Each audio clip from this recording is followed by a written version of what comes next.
Hello everyone, long time no see. It's Christina Burke, the founder of the School bez Akzente.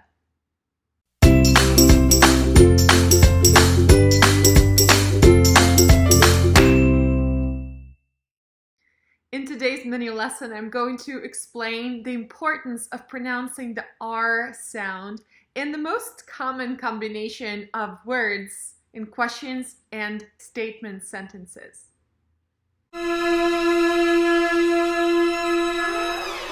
Those of you who have already spent time with me, had a consultation or a lesson or any kind of, educational experience, you probably already know that I always emphasize the importance of the R sound in American English. So if you speak American and skip your R's in the middle or at the end, well, shoot, that's a little bit tricky from my own experience. If you do not sound Australian, like New Zealand or British, then that missing R sound kind of creates a lot of extra questions. It makes your speech a little bit less understandable.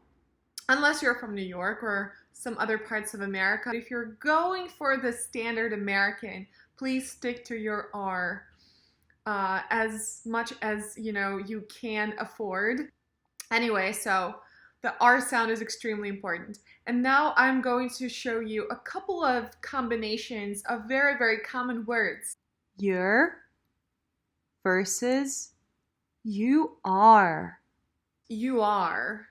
There's a huge difference between the sentences you're and you are. Technically, no matter which one you choose to say, you're or you are, you absolutely have to pronounce the R sound if you're going for the standard American English pronunciation. So when do we do the contraction you're? Normally when we speak fast, when we have a casual conversation, when we're in a hurry. You're.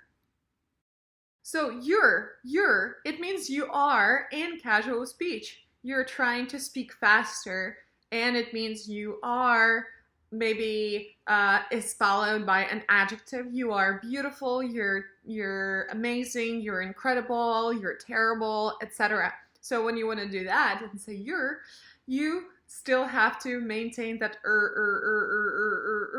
do not skip it. So my life hack for this combination is to imagine like you have two letters, U and R together. So you're. My lips turn into this curly entity. My lips go out.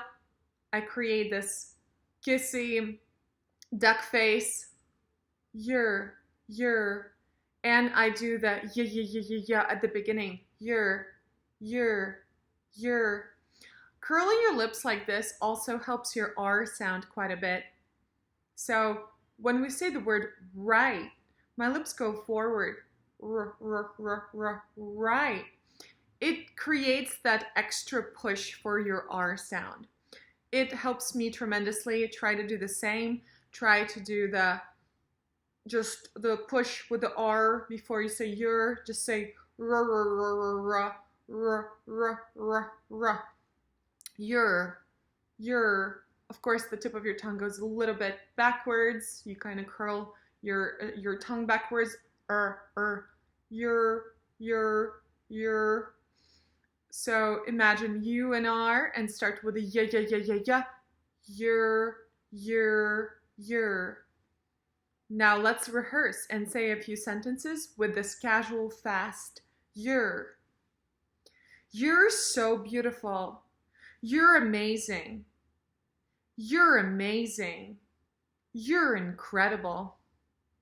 You're so boring. You're unbelievable. You're kidding me, right? You're kidding me, right? You're so crazy. You're so crazy. So that was the casual, quick you're. You are. You say you are when R is the last word in the sentence, or when it's a question, you are, or when it is really important to emphasize the verb to be as are. Like, you are. I am so scared. You are. So I'm agreeing with you, and plus it's the last word in the sentence.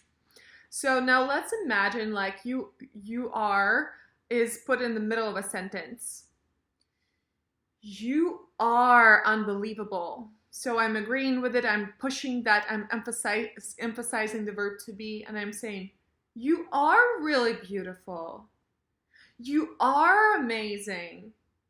So that is when are stops being your and has to be stressed. When there is more emphasis on the verb to be, or simply when the word is at the end, the word are is at the end of the sentence. Let's do a few sentences and questions. You are? You are? Make sure you don't skip the R in are. This one is my favorite. Actually, it's pretty easy to make. You go R, R, R, R, R. I always imagine tigers and other roaring creatures and just go R, R, R, R, R. And my tongue goes backwards. R, R, R, R, R. You are?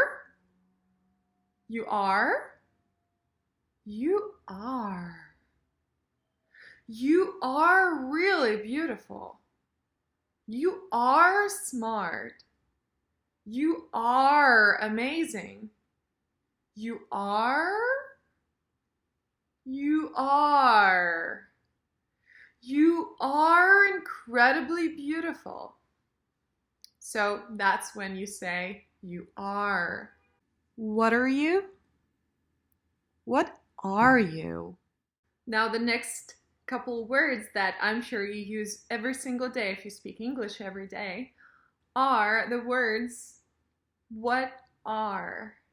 So if you are speaking really quickly, casually, and you're trying to smush all the words together, you're trying to link them up, chances are you're going to say, what are you? What are you? It sort of turns into the word water, but not so much awe, just water, water, water, water. It's like a shorter version of the word water. What are you? What are you? What are you doing? What are you doing? What are you eating? So that is how you do the shorter version. What are you? What are you? What are you? What are you thinking? What are you wearing tonight? What are you eating? Water, water, water. What are you? What are you? What are you? Try to say it as many times as you can. Try to try on different verbs, just like I did. What are you doing? What are you thinking? What are you planning? And then if you want to emphasize the are, the verb to be, this is what it's going to sound like. What are you doing?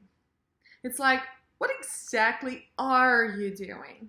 Right? So let's emphasize other examples. Don't skip the are. Make sure the tongue is moving. What are you planning? What are they thinking? What are we doing?